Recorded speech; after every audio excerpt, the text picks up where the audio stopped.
Dans l'industrie automobile, les alliances et les fusions se font et se défont. Le dernier exemple en date est l'alliance Renault-Nissan qui s'est terminée en divorce après une vingtaine d'années.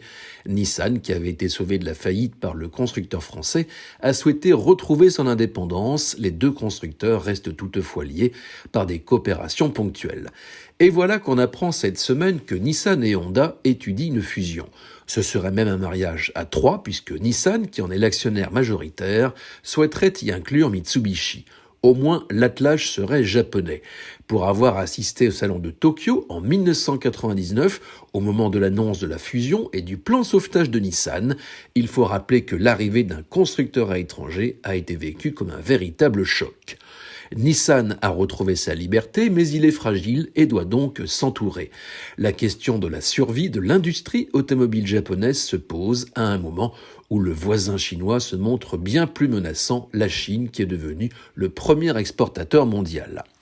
Les discussions entre Nissan et Honda ne datent pas d'hier. L'été dernier, les deux constructeurs nippons avaient déjà acté un partenariat stratégique autour des véhicules électrifiés et défini par logiciel. Mais elles semblent avoir été accélérées par l'activisme de Foxconn. Cet industriel taïwanais, connu pour être le sous-traitant d'Apple pour l'assemblage des iPhones, a des ambitions dans la voiture électrique. Il a déjà présenté des modèles et cherche des partenaires.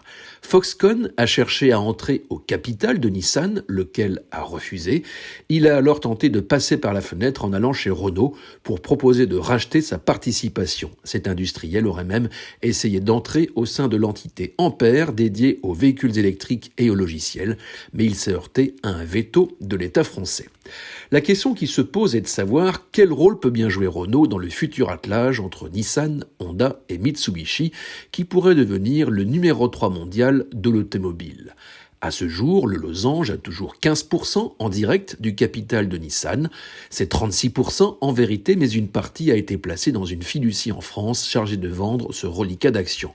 Une participation qu'il pourrait céder, et pourquoi pas à Honda. Le fait est que le constructeur français se retrouverait isolé.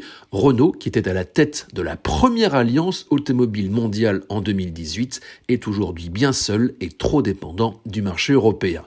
Toutefois, avec son entité Ampère, il pourrait récupérer du business. Nissan est déjà client et Mitsubishi aussi, alors pourquoi pas Honda et le nouvel ensemble issu des deux marques. Ce feuilleton illustre une fois de plus les évolutions très rapides de la filière et la nécessité d'unir les forces face à la concurrence des nouveaux entrants, en particulier les Chinois qui dominent la voiture électrique.